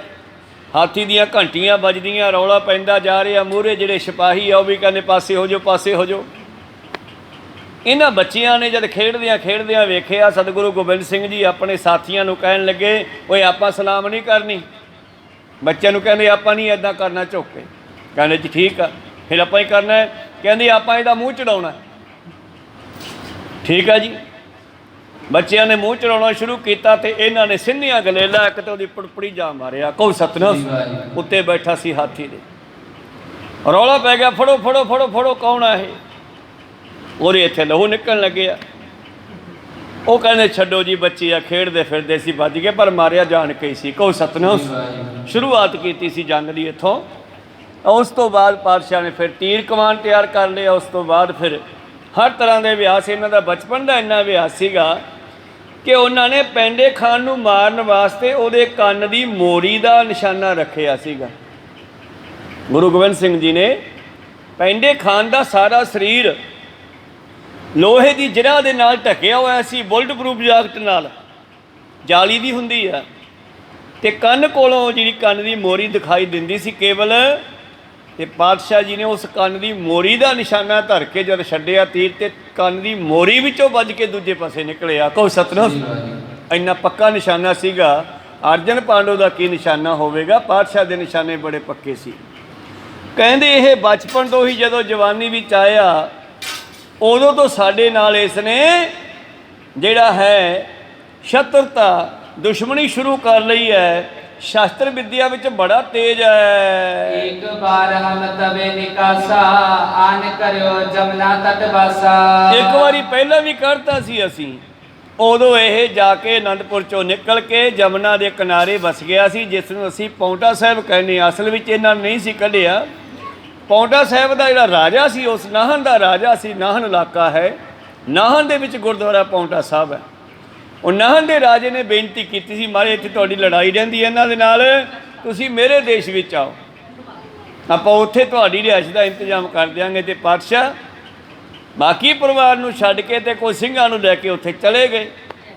ਤੇ ਫਿਰ ਉਹ ਕਹਿਣ ਲੱਗਿਆ, ਮਹਾਰਾਜ ਜਿਹੜਾ ਇਲਾਕਾ ਤੁਹਾਨੂੰ ਵਧੀਆ ਲੱਗਦਾ ਨਾ, ਮੈਨੂੰ ਦੱਸ ਦਿਓ ਇੱਕ ਵਾਰੀ, ਮੈਂ ਉੱਥੇ ਤੁਹਾਡਾ ਸਾਰਾ ਰਿਹਾਇਸ਼ ਦਾ ਇੰਤਜ਼ਾਮ ਕਰ ਦਿਆਂਗਾ। ਤਾਂ ਘੁੰਮਦਿਆਂ ਘੁਮਾਉਂਦਿਆਂ ਸਤਿਗੁਰਾਂ ਨੇ ਜਮਨਾ ਦਾ ਕਿਨਾਰਾ ਬਹੁਤ ਵਧੀਆ ਦੇਖਿਆ ਤੇ ਉੱਥੇ ਘੋੜੇ ਤੋਂ ਉਤਰ ਕੇ ਥੱਲੇ ਪੈਰ ਧਰਿਆ। ਪਾਉ ਟਿਕਾਉਣਾ, ਪਾਉ ਟਿਕਾਣੇ ਤੋਂ ਨਾਮ ਰੱਖਿਆ ਗਿਆ ਪੌਂਟਾ ਸਾਹਿਬ। ਤਾਂ ਉੱਥੇ ਫਿਰ ਨਾਹਨ ਦੇ ਰਾਜੇ ਨੇ ਸਾਰਾ ਇੰਤਜ਼ਾਮ ਕੀਤਾ ਸੀ। ਪਰ ਇਹ ਕਹਿੰਦੇ ਪਹਿਲਾਂ ਅਸੀਂ ਕੱਢਤਾ ਸੀਗਾ, ਇਹ ਫਿਰ ਮੁੜ ਆਇਆ। ਤੈ ਪੀ ਦੁੰਗ ਮਚਾਇਓ ਐਸੇ, ਦਾਰੁਣ ਯੁੱਧ ਮਚਿਓ ਤਬ ਤੈਸੇ। ਔਰ ਉੱਥੇ ਵੀ ਇਹਨੇ ਜੰਗ ਕਰ ਲਿਆ। ਭੰਗਾਣੀ ਦਾ ਜੰਗ ਉੱਥੇ ਹੀ ਹੋਇਆ ਸੀਗਾ। ਭੀਮ ਚੰਦ ਦਾ ਲੜਕਾ ਸੀਗਾ ਤੇ ਫਤਿਹ ਸ਼ਾਹ ਦੀ ਲੜਕੀ ਸੀ, ਆਪਦੀ ਗੱਲ ਨਹੀਂ ਦੱਸਦਾ ਵੀ ਸਾਡੀ ਗਲਤੀ ਸੀ। ਕੀ ਕਹਿੰਦਾ? ਫਤਿਹ ਸ਼ਾਹ ਸੋ ਕਰੀ ਲੜਾਈ, ਗ੍ਰਾਮ ਦਾਮਲੇ ਖਾਨਕ ਪਾਈ। ਔਰ ਭੰਗਾਣੀ ਦੇ ਜੰਗ ਵਿੱਚ ਫਤਿਹ ਸ਼ਾਹ ਦੇ ਨਾਲ ਲੜਾਈ ਕਰ ਲਈ, ਬਲਕਿ ਫਤਿਹ ਸ਼ਾਹ ਗੁਰੂ ਸਾਹਿਬ ਦਾ ਸਿੱਖ ਬਣ ਗਿਆ ਸੀਗਾ। ਜਦੋਂ ਇਹਨੂੰ ਪਤਾ ਲੱਗਿਆ ਵੀ ਗੁਰੂ ਸਾਹਿਬ ਨੇ 1.25 ਲੱਖ ਰੁਪਏ ਦਾ ਦਾਜ ਦਾ ਸਮਾਨ, ਤੰਬੋਲ ਜਿਹਨੂੰ ਅਸੀਂ ਕਹਿੰਦੇ ਹਾਂ, ਅਸੀਂ ਅੱਜ ਕਹਿੰਦੇ ਹਾਂ ਗਿਫਟ, ਗੁਰਮਤਿ ਦੀ ਬੋਲੀ ਵਿੱਚ ਤੰਬੋਲ ਹੁੰਦਾ, ਗਿਫਟ ਵਿੱਚ ਪੈਕਿੰਗ ਦੇ ਵਿੱਚ ਸਮਾਨ ਹੁੰਦਾ, ਕਿਸੇ ਬੱਚੀ ਨੂੰ ਅਸੀਂ ਪਿਆਰ 'ਚ ਦਿੰਦੇ ਹਾਂ ਜੋ ਵਿਆਹ ਦੇ ਵਿੱਚ, ਉਹਨੂੰ ਗਿਫਟ ਕਹਿੰਦੇ ਆਪਾਂ। ਤਾਂ 1.25 ਲੱਖ ਦਾ ਤੰਬੋਲ ਤਿਆਰ ਕਰਕੇ ਜਿਹਦੇ ਵਿੱਚ ਗਹਿਣੇ, ਵਸਤਰ, ਹੋਰ ਕੀਮਤੀ ਵਸਤੂਆਂ ਪਾਤਸ਼ਾਹ ਨੇ ਸਿੰਘਾਂ ਨੂੰ ਦੇ ਕੇ ਭੇਜੀਆਂ ਸੀ, ਜਾਓ ਫਤਿਹ ਸ਼ਾਹ ਦੀ ਲੜਕੀ ਨੂੰ ਦਿਆਓ ਪਿਆਰ ਬੱਚਾ ਆਪਣੇ ਵੱਲੋਂ। ਪਰ ਜਦੋਂ ਭੀਮ ਚੰਦ ਨੇ ਉੱਥੇ ਵੇਖਿਆ ਵੀ ਇਹ ਤੰਬੋਲ ਜੀ ਗੁਰੂ ਸਾਹਿਬ ਵੱਲੋਂ ਆਇਆ ਸਿੰਘ ਲੈ ਕੇ, ਅੱਛਾ, ਤੇ ਫਤਿਹ ਸ਼ਾਹ ਨੂੰ ਕਹਿੰਦਾ ਵੀ ਗੱਲ ਸੁਣ ਲਾ, ਜਾਂ ਤਾਂ ਗੁਰੂ ਸਾਹਿਬ ਨਾਲ ਰੱਖ ਲਾ ਜਾਂ ਸਾਡੇ ਨਾਲ ਰੱਖ ਲਾ, ਜੇ ਤੂੰ ਗੁਰੂ ਸਾਹਿਬ ਨੂੰ ਰੱਖਣਾ ਹੈ ਤੇ ਫਿਰ ਮੈਂ ਤੇਰੀ ਲੜਕੀ ਨੂੰ ਲੈ ਕੇ ਨਹੀਂ ਜਾਂਦਾ। ਜਦੋਂ ਕਿ ਪਹਿਲਾਂ ਲਾਵਾਂ ਫੇਰੇ ਹੋ ਗਏ ਸੀ, ਕੋਈ ਸਤਨਾਮ ਨਹੀਂ, ਮੈਂ ਲੈ ਕੇ ਨਹੀਂ ਜਾਂਦਾ। ਇਸ ਤਰ੍ਹਾਂ ਉਸ ਫਤਿਹ ਸ਼ਾਹ ਨੂੰ ਐਸਾ ਫਸਾਇਆ ਉਹਨੇ। ਫਤਿਹ ਸ਼ਾਹ ਲੜਕੀ ਦਾ ਪਿਤਾ ਸੀਗਾ, ਉਹ ਵਿਚਾਰਾ ਕੀ ਕਰਦਾ, ਤੇ ਉਸਨੇ ਉਸੇ ਵੇਲੇ ਪਾਸਾ ਬਦਲ ਲਿਆ। ਉਹਨੂੰ ਕਹਿਣ ਲੱਗੇ ਆਪਾਂ ਗੁਰੂ ਤੋਂ ਕੀ ਲੈਣਾ, ਆਪਾਂ ਤੇਰੇ ਨਾਲ ਆ, ਫਿਕਰ ਨਾ ਕਰ। ਕਹਿੰਦਾ ਜੀ ਤੂੰ ਮੇਰੇ ਨਾਲ ਹੈ ਤੇ ਤੈਨੂੰ ਸਾਡੇ ਮੂਹਰੇ ਹੋ ਕੇ ਗੁਰੂ ਗੋਬਿੰਦ ਸਿੰਘ ਲੜਾਈ ਕਰਨੀ ਹੈ ਤੇ ਤੈਨੂੰ ਪਹਿਲਾ ਤੀਰ ਤੈਨੂੰ ਚਲਾਉਣੇ ਪੈਣਗੇ। ਤੇ ਉੱਥੋਂ ਫਤਿਹ ਸ਼ਾਹ ਨੂੰ ਵਿਗਾੜ ਲਿਆ ਸੀ ਇਸਨੇ। ਅੱਜ ਕਹਿੰਦਾ ਇਹਨੇ ਪਾਉਂਟਾ ਸਾਹਿਬ ਦੇ ਇਲਾਕੇ ਦੇ ਵਿੱਚ ਵੀ ਜੰਗ ਕੀਤਾ ਫਤਿਹ ਸ਼ਾਹ ਦੇ ਨਾਲ, ਅਤੇ ਫਿਰ ਪਿੰਡ ਦਾਮਲਾ ਇੱਕ ਉੱਥੋਂ ਦੇ ਪਠਾਣਾਂ ਨੂੰ ਮਾਰਤਾ। ਕੇ ਤਕ ਸਮਤ ਮੇ ਆਇਓ, ਆਨੰਦਪੁਰ ਕੇ ਆਨ ਬਸਾਇਓ। ਕਈ ਸਾਲ ਪਾਉਂਟਾ ਸਾਹਿਬ ਦੇ ਇਲਾਕੇ ਵਿੱਚ ਲਾ ਕੇ ਤੇ ਫਿਰ ਵਾਪਸ ਆਨੰਦਪੁਰ ਆ ਗਿਆ ਤੇ ਆਨੰਦਪੁਰ ਨੂੰ ਫਿਰ ਵਸਾ ਲਿਆ। ਕਰਨ ਲਗਿਓ ਦੇਵੀ ਕੀ ਪੂਜਾ, ਤਜੋ ਸਰਬੇ ਕਾਰਜ ਦੂਜਾ। ਗੁਰੂ ਸਾਹਿਬ ਨੇ ਕਿਸੇ ਦੇਵੀ ਦੀ ਪੂਜਾ ਨਹੀਂ ਕੀਤੀ ਗਈ। ਉਹ ਇੱਕ ਕੌਤਕ ਸੀ ਸਤਿਗੁਰ ਦਾ। ਕੋਈ ਦੇਵੀ ਦੀ ਆਰਾਧਨਾ ਇੱਦਾਂ ਨਹੀਂ ਕੀਤੀ ਕਿ ਮੈਨੂੰ ਇਹ ਵਰ ਦੇਵੇਗੀ। ਜਦੋਂ ਕਿ ਆਪਣੀ ਦਸਮ ਗ੍ਰੰਥ ਦੀ ਬਾਣੀ ਵਿੱਚ ਲਿਖਦੇ ਹਨ, ਕਰਤ ਤਪੱਸਿਆ ਜਬ ਹਮ ਭਇਓ ਦਵੈ ਤੇ ਏਕ ਰੂਪ ਹੋਏ ਗਇਓ, ਚਿਤ ਨ ਭਇਓ ਹਮਰੋ ਆਵਣ ਕੈ, ਚੁਭੀ ਰਹੀ ਸੁਰਤ ਪ੍ਰਭ ਚਰਨਨ ਮੈਂ। ਹਾਂ, ਇਹ ਜਿਹੜੇ ਪਹਾੜੀਏ ਨੇ ਇਹ ਦੇਵੀ ਦੇਵਤਿਆਂ ਦੀ ਪੂਜਾ ਕਰਦੇ ਸੀਗੇ।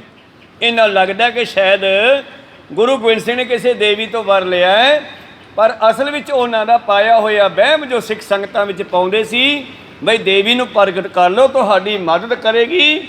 ਸਤਿਗੁਰ ਨੇ ਉਹਨਾਂ ਦੇ ਸਭ ਤੋਂ ਵੱਡੇ ਬਾਹਮਣ, ਜਿਹੜਾ ਕਿ ਆਪਣੇ ਆਪ ਨੂੰ ਬਹੁਤ ਵੱਡਾ ਸਮਝਦਾ ਸੀਗਾ, ਉਸ ਨੂੰ ਬੁਲਾ ਕਰਕੇ ਉਸ ਨੂੰ ਕਿਹਾ ਲੈ ਦੇਵੀ ਪ੍ਰਗਟ ਕਰ। ਤੇ ਉਸ ਨੇ ਗੁਰੂ ਸਾਹਿਬ ਨੂੰ ਭੁਜਾਉਣ ਵਾਸਤੇ ਸਲਾਹ ਕੀਤੀ ਵੀ ਮੈਨੂੰ ਖਰਚਾ ਵਾਲਾ ਦੱਸ ਦਿਆ। ਕਹਿੰਦੇ ਜੀ ਤੁਸੀਂ ਨਹੀਂ ਪ੍ਰਗਟ ਕਰਵਾ ਸਕਦੇ। ਕਿਉਂ? 1.25 ਲੱਖ ਰੁਪਏ ਦਾ ਸਮਾਨ ਲੱਗ ਜਾਊਗਾ, ਇੰਨੇ ਪੈਸੇ ਕਿੱਥੋਂ ਆਉਣਗੇ? ਖਜ਼ਾਨਚੀ ਕਹਿੰਦਾ ਜੀ ਆਪਣੇ ਕੋਲ 9 ਲੱਖ ਰੁਪਈਆ ਤਾਂ ਪਿਆ ਖਜ਼ਾਨੇ। ਕਹਿੰਦੇ ਹੁਣ ਦੱਸ ਬਈ। ਕਹਿੰਦਾ 1.25 ਲੱਖ ਮੇਰਾ ਵੀ ਖਰਚਾ, ਕਹਿੰਦੇ ਤੈਨੂੰ ਵੀ ਦੇਵਾਂਗੇ। ਪਰ ਅਖੀਰ ਤੇ ਗੁਰੂ ਪਿਆਰਿਓ ਇਹ ਜਿਹੜਾ ਪੰਡਤ ਸੀਗਾ ਉਹ ਭੱਜ ਗਿਆ। ਜਦੋਂ ਆਪ ਹੀ ਕਹਿ ਬੈਠਾ ਜੀ ਦੇਵੀ ਤਾਂ ਫਿਰ ਹੁਣ ਬਲੀ ਮੰਗਦੀ ਹੈ ਤਾਂ ਆਊਗੀ, ਤੇ ਬਲੀ ਉਹ ਦਿੱਤੀ ਜਾਊਗੀ ਜਿਹੜਾ ਬਹੁਤ ਧਰਮੀ ਹੋਵੇ, ਸਾਬਤ ਸੂਰਤ ਹੋਵੇ, ਧਰਮ ਨੂੰ ਪਿਆਰਾ ਹੋਵੇ, ਧਰਮੀ ਬੰਦਾ ਹੋਵੇ। ਤੇ ਪਾਤਸ਼ਾਹ ਕਹਿੰਦੇ ਹੈਗਾ ਬੰਦਾ, ਕੋਈ ਗੱਲ ਨਹੀਂ ਆਪਾਂ ਦੇ ਦਿਆਂ। ਕਿਹਦੀ? ਕਹਿੰਦੇ ਤੇਰੀ ਦੇਵਾਂਗੇ, ਹੋਰ ਕੀ ਦੇਣੀ ਆ, ਹੁਣ ਤੂੰ ਹੀ ਧਰਮੀ ਬੰਦਾ। ਤੇ ਫਿਰ ਗੁਰੂ ਪਿਆਰਿਓ ਇਹ ਬਾਥਰੂਮ ਦੇ ਬਹਾਨੇ ਭੱਜ ਗਿਆ। ਕਹਿੰਦਾ ਮੈਂ ਨਹਾ ਧੋ ਕੇ ਆਉਣਾ, ਫਿਰ ਮੁੜ ਕੇ ਆਇਆ ਹੀ ਨਹੀਂ। ਅਸਲ ਵਿੱਚ ਇਹ ਗੱਲ ਤਾਂ ਲਿਖਣੀ ਪੈਂਦੀ ਆ ਕਿਉਂਕਿ ਕੌਤਕ ਤਾਂ ਹੋਇਆ ਹੈ, ਪਰ ਇਹ ਕੌਤਕ ਕੀਤਾ ਸਤਿਗੁਰਾਂ ਨੇ ਸਿੱਖ ਸੰਗਤਾਂ ਦਾ ਵਹਿਮ ਕੱਢਣ ਵਾਸਤੇ। ਜਦੋਂ ਕੋਈ ਦੇਵੀ ਪ੍ਰਗਟ ਨਾ ਹੋਈ, ਨਾ ਉਹਦੇ ਕੋਲੋਂ ਕੀਤੀ ਗਈ, ਤੇ ਅਖੀਰ ਸਤਿਗੁਰਾਂ ਨੇ ਬਚਿਆ ਹੋਇਆ ਸਾਰੀ ਸਮੱਗਰੀ ਉਸ ਅੱਗ ਦੇ ਵਿੱਚ ਸਿੱਟੀ। ਉਹਦੀ ਲਾਟ ਨਿਕਲੀ। ਉਹ ਲਾਟ ਦੇ ਚਾਨਣ ਨੂੰ ਲੋਕਾਂ ਨੇ ਸਮਝ ਲਿਆ ਦੇਵੀ ਦਾ ਲਸ਼ਕਾਰ ਹੈ, ਦੇਵੀ ਦਾ ਪ੍ਰਕਾਸ਼ ਹੈ, ਦੇਵੀ ਪ੍ਰਗਟ ਹੋ ਗਈ।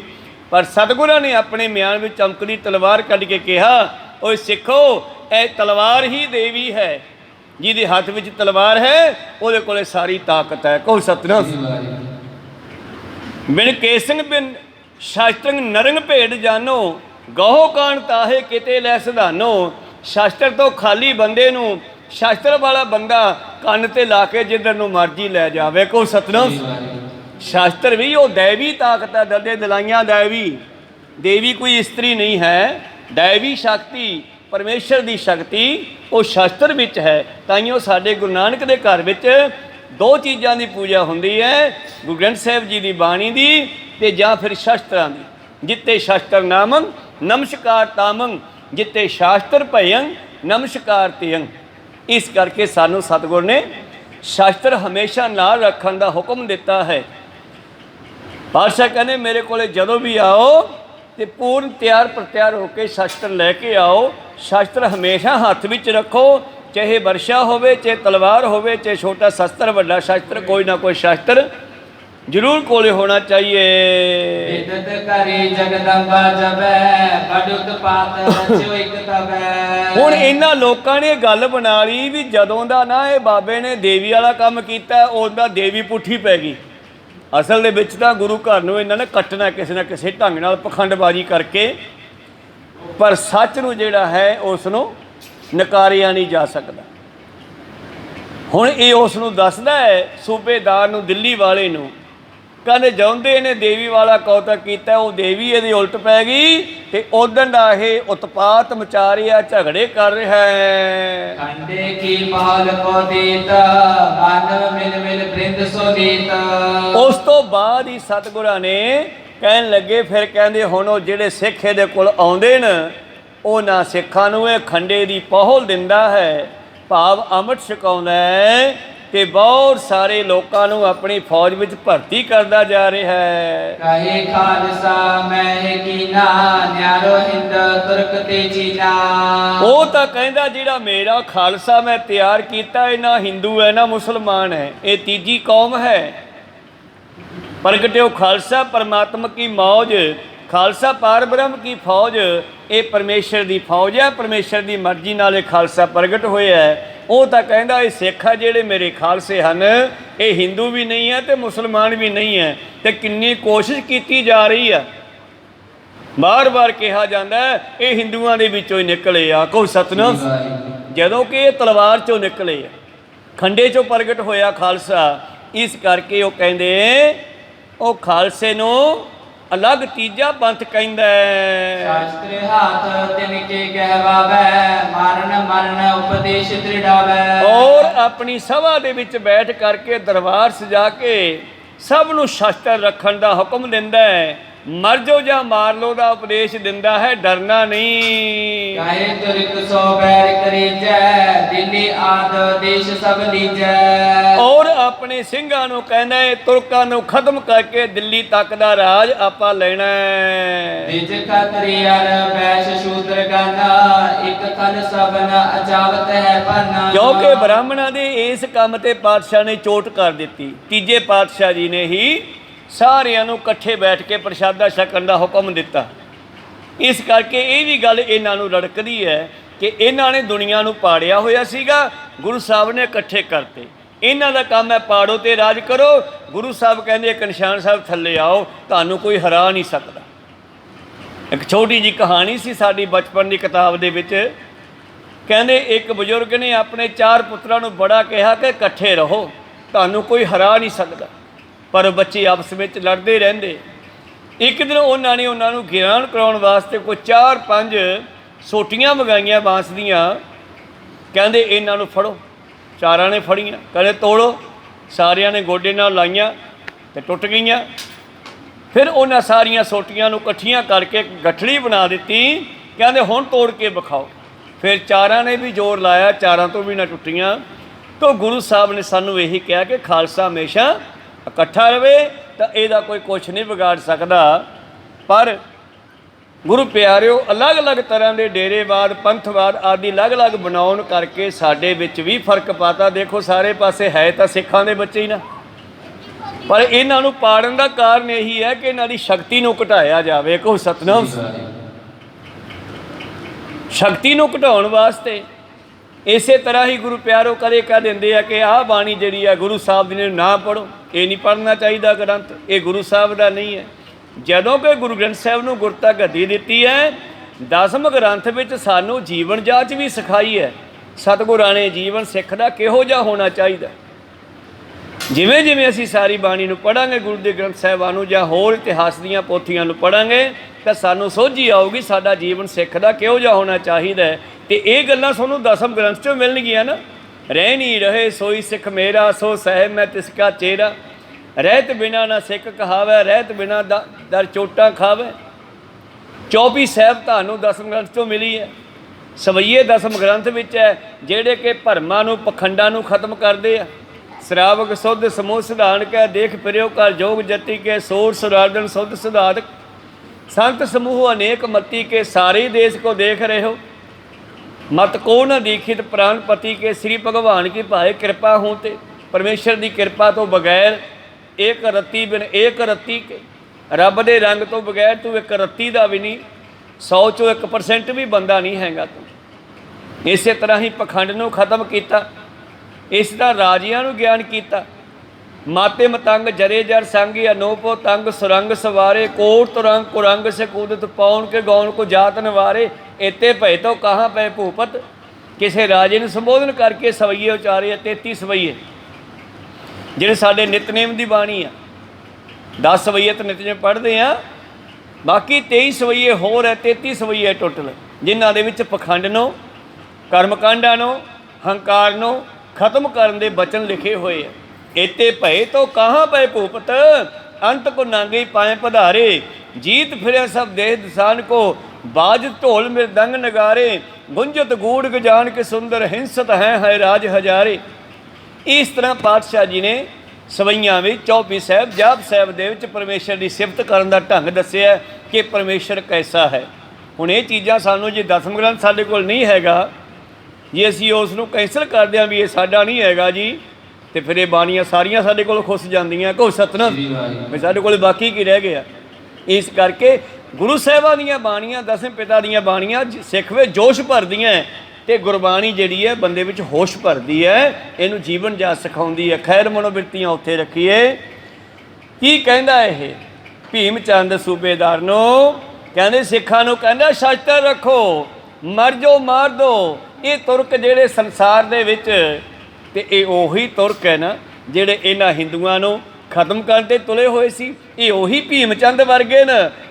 ਕਸ਼ਮੀਰੀ ਲੋਕ ਜਦੋਂ 9ਵੇਂ ਪਾਤਸ਼ਾਹ ਕੋਲ ਆਉਂਦੇ ਹੈ ਕਿ ਸਾਡਾ ਧਰਮ ਬਚਾਓ, ਇਹ ਉਹੀ ਅੱਜ ਇਹਨਾਂ ਦੇ ਬਜ਼ੁਰਗਾਂ ਨੂੰ 6ਵੇਂ ਪਾਤਸ਼ਾਹ ਜੀ ਗਵਾਲੀਅਰ ਦੇ ਕਿਲੇ 'ਚੋਂ ਕੱਢ ਕੇ ਲਿਆਏ ਸੀਗੇ। ਇਹ ਉਹਨਾਂ ਦੇ ਪੁੱਤ ਪੋਤੇ ਹੈ ਜਿਹੜੇ ਅੱਜ 6ਵੇਂ ਪਾਤਸ਼ਾਹ ਦੇ ਖਿਲਾਫ ਹੋਏ ਰੱਖੇ ਆ, ਉਹਨਾਂ ਦੇ ਪੋਤਰੇ ਦੇ ਖਿਲਾਫ ਹੋ ਰਹੇ ਆ। ਕੋਈ ਸਤਨਾਮ। ਖੈਰ ਮਨੋਬਿਰਤੀਆਂ ਉੱਥੇ ਰੱਖੀਏ। ਪ੍ਰੀਤਮ ਜੀ ਦੇ ਪ੍ਰਥਾਏ ਇਹ ਦੱਸ ਰਹੇ ਨੇ ਕਿ ਇੱਦਾਂ ਰਹਿੰਦਾ, ਇਹਨੇ ਸਾਰਿਆਂ ਨੂੰ ਇਕੱਠੇ ਕਰਤਾ ਹੈ। ਖੱਤਰੀ ਬ੍ਰਾਹਮਣ ਸੂਦ ਵੈਦ ਸਭ ਨੂੰ ਕਹਿੰਦਾ ਇਕੱਠੇ ਬਹਿ ਕੇ ਭੋਜਨ ਛਕੋ। ਇਕੱਠੇ ਬੈਠਾਂਗੇ ਤੇ ਪਿਆਰ ਪਊਗਾ, ਪਿਆਰ ਪਊਗਾ ਤੇ ਰੱਬ ਨੂੰ ਪਾ ਸਕਦੇ ਹੋ। ਸਾਚ ਕਹੋ ਸੁਣ ਲਿਓ, ਸਭੈ ਜਿਨ ਪ੍ਰੇਮ ਕੀਓ ਤਿਨ ਹੀ ਪ੍ਰਭ ਪਾਇਓ। ਹੋਰ ਭਲੇ ਮਿਰਜਾਦ ਤਿਆਗੀ, ਸਿਰ ਪਰ ਕੇਸ਼ ਕਾਛ ਅਨਰਾਗੀ। ਪਹਿਲਾਂ ਵਾਲੀਆਂ ਸਾਡੀਆਂ ਸਾਰੀਆਂ ਮਰਜ਼ਾਦਾਂ ਹੀ ਤੋੜਤੀਆਂ, ਤੇ ਜੇ ਕੋਈ ਮਰਜ਼ਾਦਾ ਕੰਡਮ ਹੋਵੇ, ਜੇ ਕੋਈ ਮਰਜ਼ਾਦਾ ਖਰਾਬ ਹੋਵੇ, ਚੰਗੀ ਨਾ ਹੋਵੇ, ਤੇ ਫਿਰ ਉਹਨੂੰ ਤੋੜਿਆ ਹੀ ਜਾਂਦਾ। ਨਵੀਂ ਮਰਜ਼ਾਦਾ ਚੰਗੀ ਹੋਵੇ ਤੇ ਨਵੀਂ ਚੱਲ ਜਾਂਦੀ ਹੈ। ਹੁਣ ਇਹ ਕਹਿੰਦਾ ਇਹਨੇ ਸਾਡੀਆਂ ਸਾਰੀਆਂ ਮਰਜ਼ਾਦਾ ਪੁਰਾਣੀਆਂ ਤੋੜ ਦਿੱਤੀਆਂ। ਇਕੱਠਿਆਂ ਨੂੰ ਪ੍ਰਸ਼ਾਦਾ ਛਕਾਉਂਦਾ, ਇਕੱਠਿਆਂ ਨੂੰ ਕਹਿੰਦਾ ਸਰੋਵਰਾਂ 'ਚ ਇਸ਼ਨਾਨ ਕਰੋ, ਕੋਈ ਜਾਤ ਪਾਤ ਨਹੀਂ ਹੈ।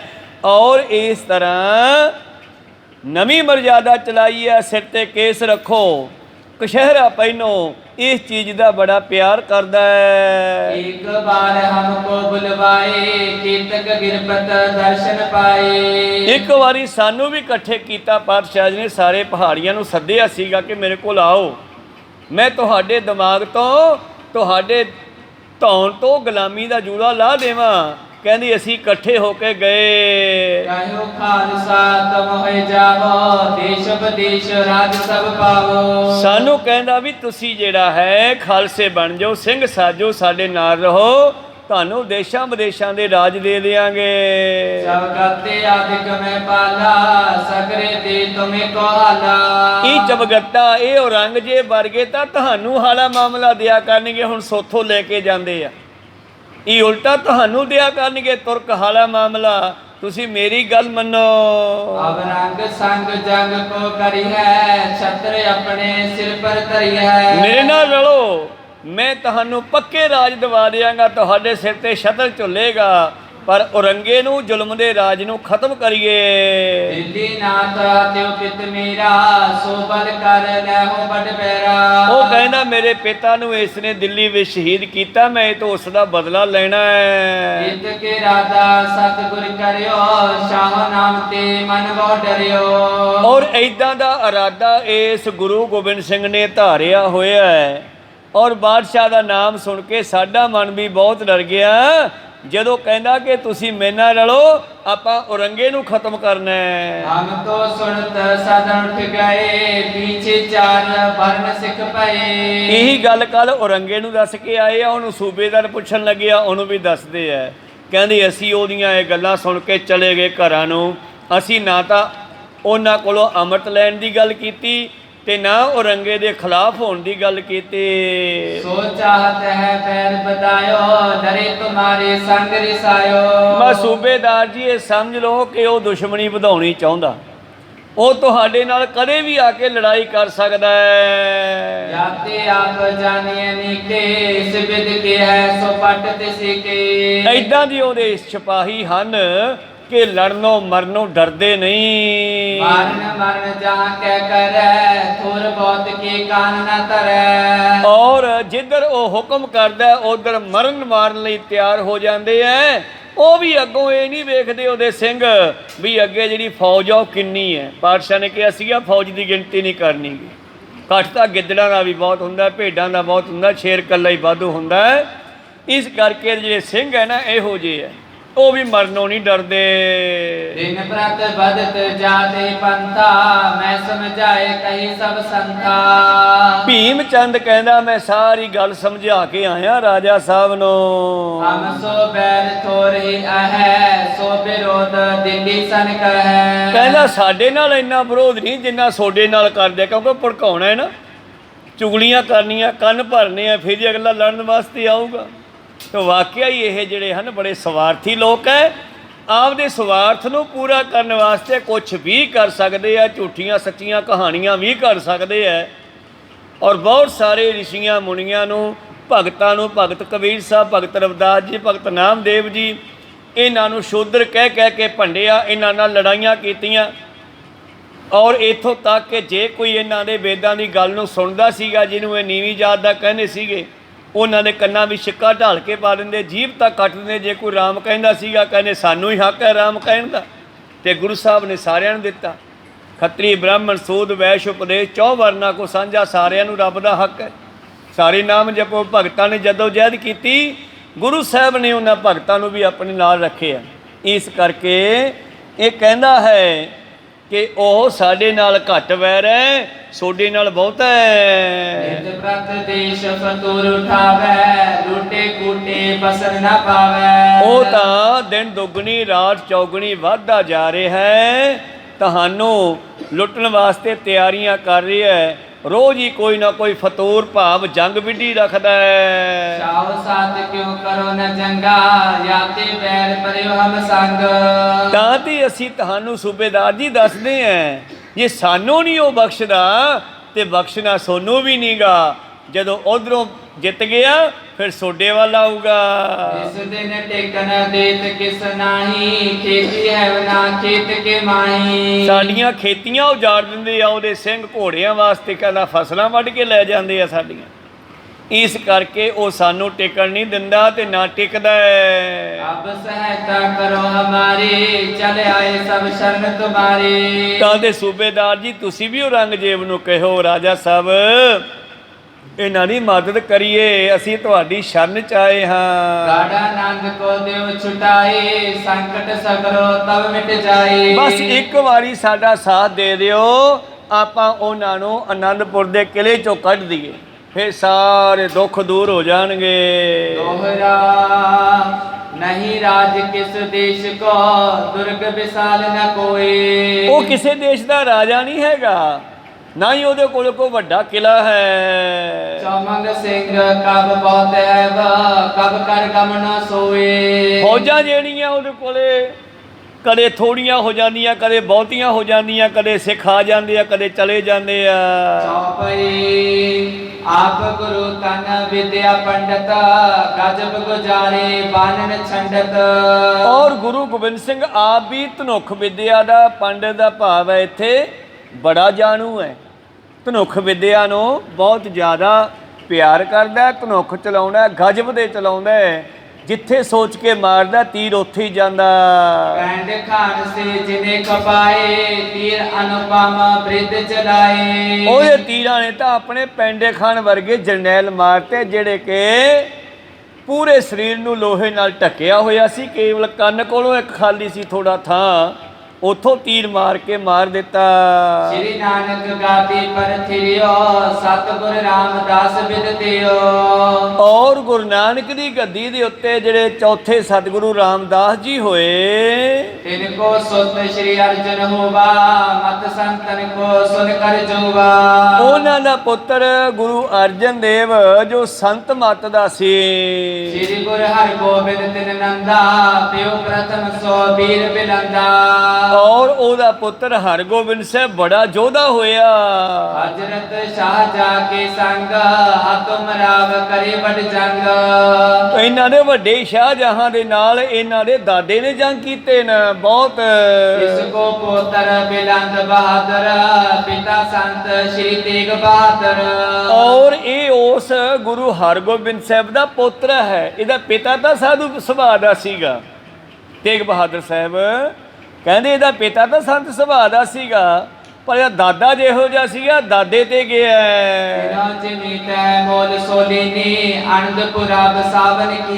ਇਹਦੇ ਪਿਤਾ ਨੇ ਸਾਥੋਂ ਜ਼ਮੀਨ ਮੁੱਲ ਲੈ ਕੇ ਆਨੰਦਪੁਰ ਵਸਾਇਆ ਸੀ।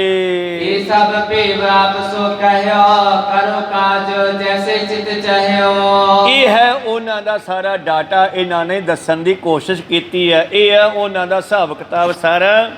ਹੁਣ ਸੂਬੇਦਾਰ ਜੀ ਜਿਵੇਂ ਤੁਹਾਨੂੰ ਚੰਗਾ ਲੱਗੇ ਉਵੇਂ ਕਰੋ, ਜੇ ਚੰਗੀ ਚਾਹੁੰਦੇ ਹੋ ਤਾਂ ਸਾਡੀ ਮਦਦ ਕਰੋ, ਤੁਸੀਂ ਸਾਡੀ ਮਦਦ ਕਰੋਗੇ ਅਸੀਂ ਤੁਹਾਡੀ ਕਰਾਂਗੇ। ਜੇ ਨਹੀਂ ਤੁਸੀਂ ਕੁਝ ਕਰੋਗੇ ਤੇ ਫਿਰ ਅੱਜ ਸਾਡੇ ਤੇ ਪਈ ਆ, ਕੱਲ ਨੂੰ ਤੁਹਾਡੇ ਤੇ ਵੀ ਪੈ ਸਕਦੀ ਆ। ਭੀਮ ਚੰਦ ਤੇ ਸੁਣਿਓ ਬ੍ਰਿਤਾਂਤ, ਜਾਣਿਓ ਸੂਬੇ ਤਬ ਪਲ ਭਾਂਤ। ਇਉਂ ਸੂਬੇਦਾਰ ਨੂੰ ਵੀ ਸਾਰੀ ਕਹਾਣੀ ਭੀਮ ਚੰਦ ਨੇ ਘੜ ਕੇ ਸੁਣਾ ਦਿੱਤੀ ਹੈ। ਕਹਿਓ ਨਿਰਪਤ ਨੇ ਕਰ ਦਰ ਜਾਵੋ, 14 ਘੇਰੋ ਜੰਗ ਮਚਾਵੋ। ਸੂਬੇਦਾਰ ਕਹਿੰਦਾ ਠੀਕ ਹੈ। ਰਾਜਾ ਸਾਹਿਬ ਨੇ ਕੀ ਕਿਹਾ? ਕਹਿੰਦੇ ਰਾਜੇ ਨੇ ਕਿਹਾ ਕਿ ਸਾਡੀ ਫੌਜ ਲੈ ਜਾਓ ਤੇ ਜਾ ਕੇ ਉਹਨੂੰ ਘੇਰਾ ਪਾਓ। ਦੋਨੋਂ ਸੂਬੇ ਹੋਏ ਤਮ ਸਾਥ, ਲਾਖੋ ਸੈਨਿਕ ਫੰਗੇ ਹੱਥ। ਦੋ ਵੱਡੇ ਸੂਬੇ ਨੇੜੋਂ ਲੈ ਲਿਓ, ਲਾਹੌਰ ਦਾ ਤੇ ਸਰਹੰਦ ਦਾ, ਤੇ ਉਹਨਾਂ ਦੀ ਫੌਜ ਲੈ ਜਾਓ ਸਾਰੀ ਬੰਦੂਕਾਂ ਸਮੇਤ।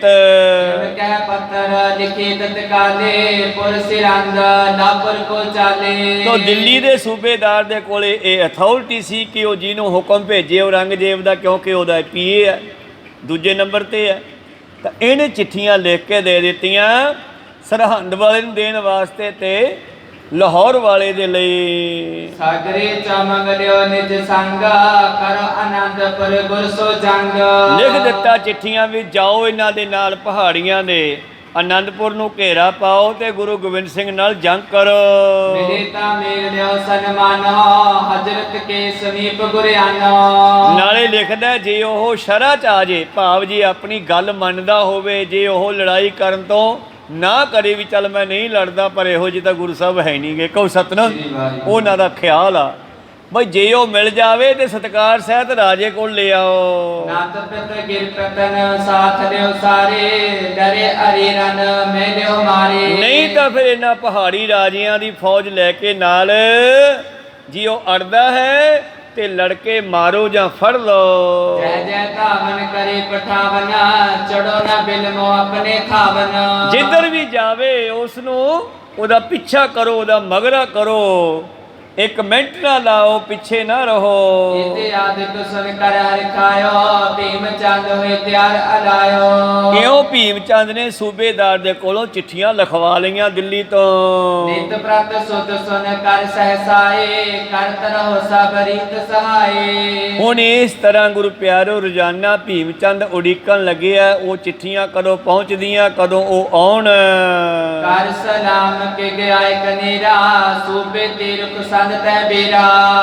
और देखो गुरु गोबिंद सिंह वडियाइयां देन नूं फिरदे है ते ये तुरकां दे पैरी पै पै के सलामा करदा जी, बस सोडे रखण दे आ, किरपा करियो, बस जरूर आ जाण बंदे सोडे, किते रह ना जाण। इदां दे नाल ओदियां मिन्नतां करदा कि घिआउणा हुंदा मिन्नतां करनियां। ਇਹ ਮਿੰਟਾਂ ਕਰ ਕਰਕੇ ਬਾਰ-ਬਾਰ ਉਹਨੂੰ ਕਹਿ ਕੇ ਤੁਰਦਾ ਹੈ। ਬਾਜਲ ਬੜੀ ਕਰ ਤੂਰਨ ਤਾਇਓ, ਦੇਸ਼ ਕਲੂਰ ਆਪਣੇ ਆਇਓ। ਸਾਡੀ ਮੰਜ਼ਿਲ ਬੜੀ ਆ, ਅਸੀਂ ਫਿਰ ਪਹੁੰਚਣਾ ਵੀ ਹੈ ਪਹਾੜੀ ਇਲਾਕੇ 'ਚ, ਤੁਰ ਕੇ ਜਾਣਾ ਤੇ ਕਹਿਲੂਰ ਦਾ ਇਲਾਕਾ ਸਾਡਾ, ਤੇ ਹੁਣ ਸਾਨੂੰ ਜਾਣ ਦਿਓ। ਜੈ ਕੈ ਸੈਲਪਤੀ ਸੁਮਦਾਏ, ਲਿਖੇ ਪੱਤਰ ਪ੍ਰਦਾਨ ਪਠਾਏ। ਔਰ ਦਿੱਲੀ ਦੇ ਸੂਬੇਦਾਰ ਨੇ ਦੂਜੇ ਸੂਬੇਦਾਰਾਂ ਨੂੰ ਚਿੱਠੀਆਂ ਲਿਖ ਕੇ ਬੰਦੇ ਭੇਜ ਦਿੱਤੇ ਜੀ। ਦੀਦੀ ਕੋ ਪ੍ਰਸੰਗ ਸਭ ਕਹਿਓ, ਲਗ ਦੀਰਘ ਸਭ ਇਨ ਮਨ ਲਹਿਓ। ਤੇ ਦਿੱਲੀ ਦਾ ਪ੍ਰਸੰਗ ਜਿਹੜਾ ਹੈ ਉਹ ਸਾਰਾ ਸੁਣਾ ਦਿੱਤਾ ਛੋਟੇ ਵੱਡੇ ਨੂੰ। ਭਏ ਤਿਆਰ ਨਿਜ ਨਿਜ ਦਲ ਜੋਰੇ, ਜਿਸ ਜਿਸ ਮੈਂ ਜੇਤਕ ਧਰ ਜੋਰੇ। ਪਹਾੜੀ ਇਲਾਕੇ 'ਚ ਆ ਗਏ ਆ, ਰਾਜਿਆਂ ਨੂੰ ਸਾਰੀ ਕਹਾਣੀ ਸੁਣਾਉਂਦਾ ਵੀ ਅਸੀਂ ਦਿੱਲੀ ਗਏ ਸੀ, ਉੱਥੇ ਕੀ ਕਰਕੇ ਆਏ ਆ, ਕੀ ਸਲਾਹ ਮਸ਼ਵਰਾ ਬਣਿਆ, ਤੁਸੀਂ ਆਪਣੀਆਂ ਫੌਜਾਂ ਇਕੱਠੀਆਂ ਕਰੋ।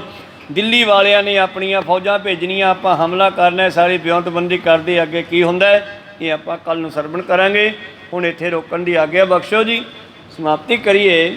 ਬੋਲਦਿਆਂ ਨੇ ਕਾ ਅੱਖਰ ਬਾਅਦ ਘਾਟ ਹੋ ਜਾਂਦੇ। ਸਿੱਖ ਸੰਗਤਾਂ ਤੇ ਸਤਿਗੁਰੂ ਬਖਸ਼ਣ ਜੋਗ ਹੈ, ਬਖਸ਼ ਲੈਣਾ ਜੀ। हे अच्युत हे पार ब्रह्म अविनाशी अगनास, हे पूरन हे सर्व में जन गुणतास।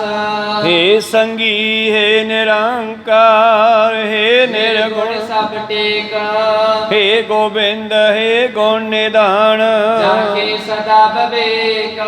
हे अपरंपर हर हरे हो बनहार, हे संत कै सदा संग दारा आधार। हे ठाकुर हूँ दासरो निर्गुण गुण नहीं कोई, नानक दीजै नाम दान कोई परोए।